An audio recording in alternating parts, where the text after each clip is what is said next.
Hello दोस्तों, आज हम डिस्कस करने वाले हैं हाउ टू इन्वेस्ट मनी। ठीक है, इन्वेस्ट कब करेंगे? जब हमारे पास पैसा होगा। यानी कि आज हम वो डिस्कशन नहीं करने के कि पैसे को सेव कैसे किया जाता है, आज हम डिस्कशन करेंगे कि पैसे को इन्वेस्ट कैसे करना है जिससे कि वो बढ़ सके। ठीक है, आज इसी टॉपिक में डिस्कस करेंगे। तो जो सबसे पहले आता है, इन्वेस्टमेंट कई तरह के होते हैं कि आप रिटर्न देख रहे हो या फिर रिस्क देख रहे हो। अगर रिस्क बहुत ज़्यादा होगा तो हमारा रिटर्न भी ज़्यादा होगा, और अगर रिस्क लो होगा तो रिटर्न भी लो होगा। ठीक है, इस चीज़ को दिमाग में रख के चलना। ठीक है, अगर लो रिटर्न है तो लो ही रिस्क भी होगा, और अगर हाई रिटर्न है तो रिस्क भी हाई होगा। ठीक है, जो चीज़ जितनी ज़्यादा रिस्की होती है वो उतना ही ज़्यादा आपको रिटर्न भी दे सकती है। इस पॉइंट को ध्यान में रखना बहुत ही जरूरी है, क्योंकि इस पॉइंट की हमें वहाँ पे ज़रूरत पड़ेगी जो इन्वेस्टमेंट का तरीका मैं आपको बताने वाला हूँ। क्योंकि मैं आपको दोनों तरीके बताऊंगा। जहाँ पे लो रिटर्न है आप वहाँ पे भी इन्वेस्ट कर सकते हैं, जहाँ पे हाई रिटर्न है आप वहाँ पे भी इन्वेस्ट कर सकते हैं, पर इन दोनों चीज़ों को ध्यान में रखना, लो रिस्क हाई रिस्क। ठीक है, तो आइए डिस्कस करते हैं इस टॉपिक को। तो सबसे पहले हम वहाँ उन चीज़ों की बात कर लेते हैं जो लो रिटर्न देते हैं आपको और जिनमें लो रिस्क होता है। यानी कि वो रिटर्न भी आपको कम ही देंगे और रिस्क भी उनमें कम ही होगा, यानी कि आपका पैसा लगभग सुरक्षित रहेगा। जो सबसे पहला होता है वो होता है सेविंग अकाउंट। सेविंग अकाउंट में 3 to 4% तक आपको रिटर्न मिल जाता है पर ईयर। लेकिन यहाँ पे एक पॉइंट और ऐड करूंगा मैं। अभी रिसेंटली बहुत सारे घोटाले सामने आए जहाँ पे सरकार ने ये कुछ चीज़ें सामने रखी, जो क्या थी कि आपका बैंक में केवल और केवल 1 लाख रुपए ही सुरक्षित है। यानी कि अगर बैंक दिवालिया घोषित हो जाता है तो आपको 1 लाख रुपए ही मिलेंगे। इन फ्यूचर ये बढ़ भी सकता है, घट भी सकता है, कुछ भी हो सकता है, उसमें हम डिस्कशन नहीं करते। फिलहाल जो है हम उस पर ध्यान देते हैं। यानी कि अगर आप सेविंग कर रहे हैं तो लगभग आपका पैसा सुरक्षित शायद नहीं है, इतना 1 लाख तक तो सुरक्षित है। तो इस चीज़ को आप ध्यान में रखना कि आपको सेविंग अकाउंट में रखे रखना है। मैं इसे बिल्कुल भी सजेस्ट नहीं करता। मैं आपको लो रिटर्न की कुछ ही स्कीमें सजेस्ट करूंगा, सारी स्कीमें सजेस्ट नहीं करूंगा। मैं बस आपको ये कहूंगा कि सेविंग अकाउंट में वो पैसा रखो। फिलहाल तो मैं ये कहूंगा कि 1 लाख रुपए से ज़्यादा मत रखो, लेकिन कभी कभी मैं आपको इतना कह सकता हूं कि आप उतना पैसा रखना जिससे कि आप 6 मंथ तक सर्वाइव कर सके। सिर्फ इतना पैसा आपके सेविंग अकाउंट में होना चाहिए। जो दूसरा इन्वेस्टमेंट आता है वो है गोल्ड एंड सिल्वर। इसे मैं बेहतर मानता हूँ सेविंग अकाउंट से भी ज़्यादा। ठीक है, ये आपको अच्छे खासे रिटर्न दे देता है। अगर आपने 2011 से पहले इसे खरीद रखा था तो तब ये बहुत ज़्यादा ही अच्छे रिटर्न दे देता था, लेकिन अभी कोई बात नहीं। ये सबसे सेविंग अकाउंट से बेस्ट है, क्योंकि आप इसे अपने घर पे रख सकते हैं, दोनों ही, गोल्ड को भी और सिल्वर को भी।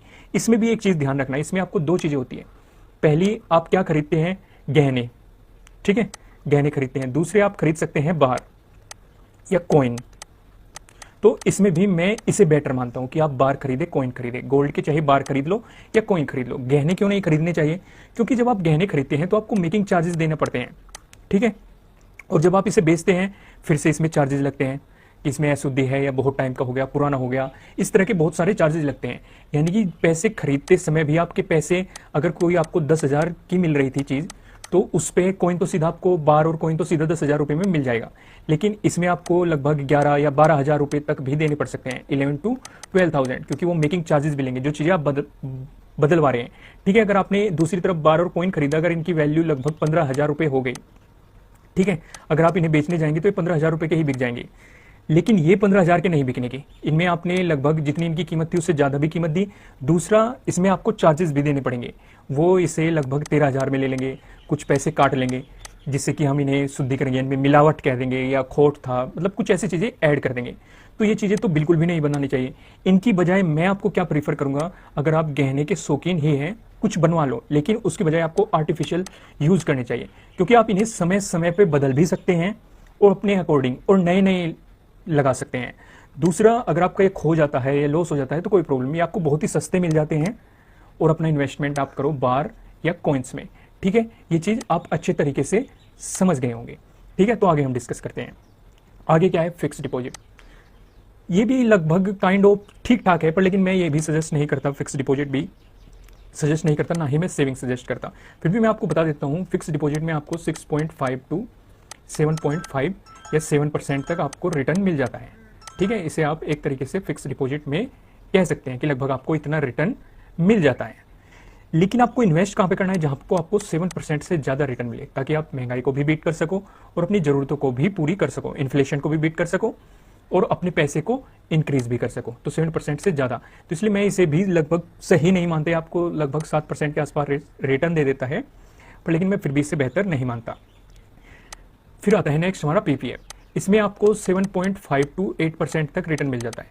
ये कुछ ठीक ठाक है, लेकिन इसमें प्रॉब्लम क्या है, इसमें आपका पैसा 15 साल तक लॉक हो जाता है। 7 साल बाद आप कुछ पैसा या अपनी किसी मेडिकल कंडीशन में या शादी के कुछ चीज़ों में, मतलब कुछ ऐसी प्रॉब्लम है तो उसमें आप थोड़ा बहुत पैसा निकाल सकते हैं, नहीं तो आपका पैसा 15 साल तक लॉक हो जाता है और वो 15 साल के बाद ही आपको मिलता है। अगर आप लंबे टाइम का इन्वेस्टमेंट करना चाहते हैं तो इसे मैं सही कह सकता हूँ, इस पर रिटर्न तो ज़्यादा नहीं मिल रही, पर लेकिन आपको श्योरिटी हो जाती है कि आपको इतना पैसा मिलेगा ही मिलेगा।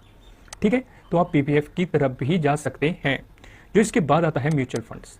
म्यूचुअल फंड्स आपको अच्छे खासे रिटर्न दे देते हैं, 10 to 20% के आसपास आपको रिटर्न दे देते हैं। इसे मैं प्रीफर करूँगा, आपके पास एक म्यूचुअल फंड जरूर होना चाहिए। बल्कि मैं तो लोगों को ये सजेस्ट करता हूँ कि वो मैं शेयर मार्केट में करता हूँ कि आपको क्या करना चाहिए, मैं बता देता हूँ।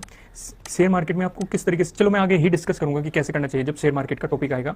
तो आप म्यूचुअल फंड खोल सकते हैं अगर आपको नॉलेज नहीं है, क्योंकि म्यूचुअल फंड में आपका जो पैसा होता है वो एक मैनेजर मैनेज करता है। जिस भी कंपनी में या ब्रोकर के पास आप अपना म्यूचुअल फंड खोल रहे हैं तो एक मैनेजर असाइन करते हैं उन्हें, जिसे अच्छी खासी नॉलेज होती है, तो ये आपको अच्छे खासे रिटर्न दिलवा सकता है। तो आप इसमें इन्वेस्ट कर सकते हैं।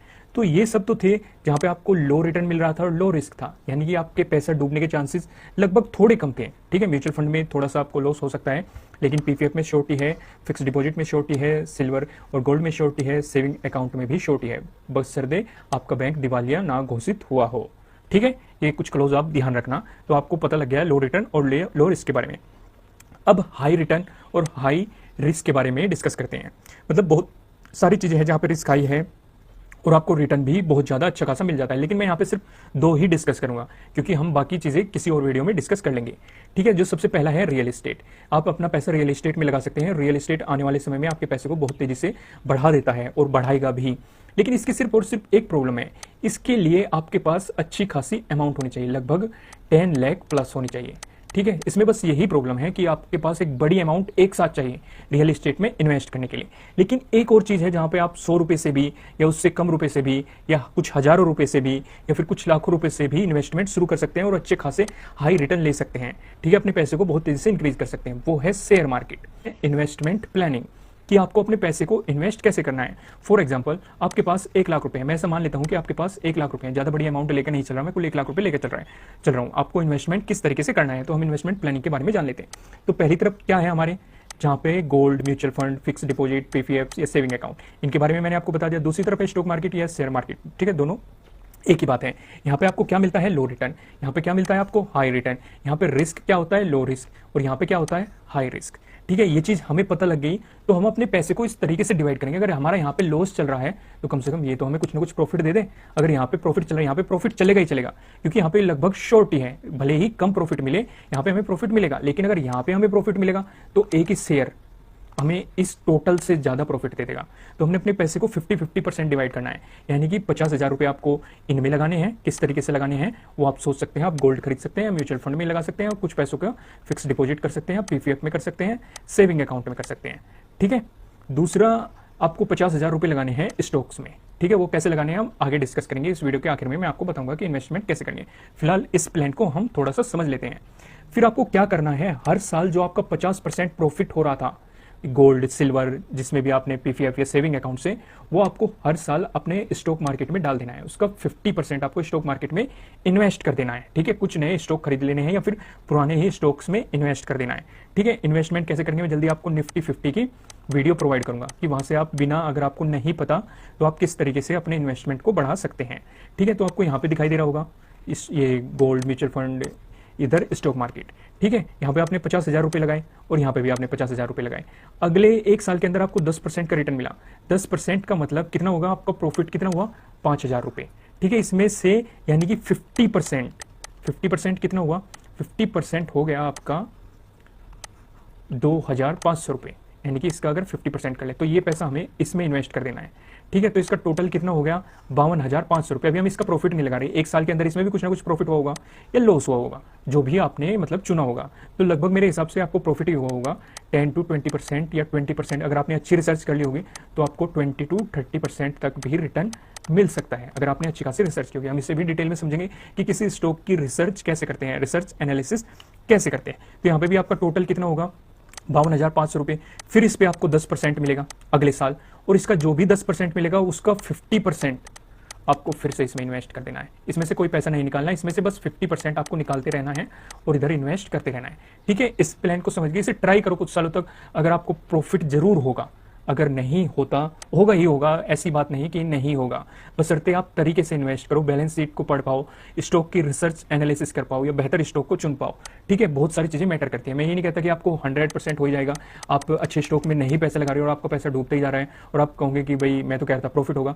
इसके लिए कुछ कंडीशन भी है, आपको अच्छे स्टॉक्स में लगाना है, रिसर्च करनी है, न्यूज को फॉलो करना है, स्टॉक के कंपनी की फ्यूचर प्लानिंग देखनी है, बैलेंस शीट देखनी है, कंपनी कितने लॉस में है, कितने प्रॉफिट में है, बहुत सारी चीजें हमें देखनी पड़ती है। आने वाले फ्यूचर में जो कंपनी बना रही है उस प्रोडक्ट की क्या डिमांड है, जो उनके कॉम्पिटिटर है वो क्या नई स्कीम लेके आने वाले हैं, कंपनी पे कुछ फर्क तो नहीं पड़ेगा, तो बहुत सारी चीजें हमें देखनी पड़ती है। तो इस तरीके से आप अपने इन्वेस्टमेंट को बढ़ा सकते हैं। अब हम बात करते हैं, अगर किसी को स्टॉक मार्केट की नॉलेज ही नहीं है तो वो क्या कर सकता है। हमारे कुछ इंडेक्स फंड होते हैं, तो हम इंडेक्स फंड में आप इन्वेस्ट कर सकते हैं, जैसे कि निफ्टी 50, इसके अंदर 50 कंपनियां होती है, जो बेस्ट, जो एनएससी होता है वो इसमें बेस्ट कंपनियों को चुन के मतलब लगाता है। एनएससी पे आपको इन 50 कंपनी की लिस्ट मिल जाएगी, आप उनमें से किसी भी स्टॉक को चुन के उसमें पैसा आंख बंद करके लगा सकते हैं। नहीं तो आप पूरे ही इंडेक्स का आपको शेयर मार्केट के अंदर एक फंड मिल जाएगा, जिसे हम निफ्टी 50 इंडेक्स फंड कहेंगे, उसमें आप अपना पैसा लगा सकते हैं। ठीक है, मैं फिर से कहूंगा, अगर आपने अपना स्टॉक मार्केट में, शेयर मार्केट में अकाउंट ओपन नहीं किया तो नीचे डिस्क्रिप्शन में लिंक दिया गया है, जल्दी से जाके ओपन कर लीजिए। ठीक ऐसे ही निफ्टी बैंक होता है, इसके अंदर जितने भी बैंक है वो सभी होते हैं। अगर आप बैंक में इन्वेस्ट करना चाहते हैं तो आप इस इंडेक्स फंड में अपना पैसा लगा सकते हैं, नहीं तो इसमें से किसी भी बैंक को चुन के उसमें अपना पैसा इन्वेस्ट कर सकते हैं। ऐसे ही निफ्टी ऑटो होता है, निफ्टी एनर्जी होता है, निफ्टी ऑटो में सारी ऑटोमोबाइल से रिलेटेड कंपनी मिलेगी, एनर्जी में एनर्जी से रिलेटेड कंपनी मिलेगी। जैसे कि आप एनर्जी वाले में लगा सकते हैं, अगर आपको ये लगता है कि फ्यूचर में एनर्जी के रिसोर्स बढ़ने वाले हैं या ऐसे बहुत सारी स्कीमें आने वाले थे, तो ऐसे बहुत सारे फंड है। अगर आपको नॉलेज नहीं है तो आप सीधे इन फंड में लगा सकते हैं। जैसे निफ्टी 50 है, इसमें 50 बेस्ट कंपनी मिलेगी, यानी कि अगर कोई कंपनी खराब परफॉर्म करती है तो इसे बाहर निकाल देते हैं और इसकी जगह दूसरी कंपनी को ले आते हैं। तो यानी कि आप आंख बंद करके इनमें अपना इन्वेस्टमेंट कर सकते हैं। इसमें मैं आपको अलग से एक वीडियो प्रोवाइड करूंगा कि निफ्टी 50 में इन्वेस्टमेंट किस तरीके से कर सकते हैं। ठीक है दोस्तों, मैं आपको फिर से ये कहूंगा, अगर आपने अभी तक अपना शेयर मार्केट में ओपन नहीं किया है अकाउंट, तो आप एक दिन के अंदर यानी कि लगभग 24 घंटे के अंदर अपना अकाउंट ओपन कर सकते हैं। नीचे डिस्क्रिप्शन में लिंक दिया गया है, उस पर क्लिक कीजिए, उन्हें अपने नंबर प्रोवाइड कीजिए, ईमेल आईडी प्रोवाइड कीजिए और आप जल्दी से जल्दी अपना अकाउंट ओपन कर लीजिए। इस वीडियो को लाइक जरूर कीजिएगा और शेयर कीजिएगा। आपके शेयर मार्केट से रिलेटेड मन में जो भी सवाल है वो कमेंट करके आप पूछ सकते हैं। ठीक है दोस्तों, फिर मिलते हैं किसी नेक्स्ट वीडियो में। Thank you.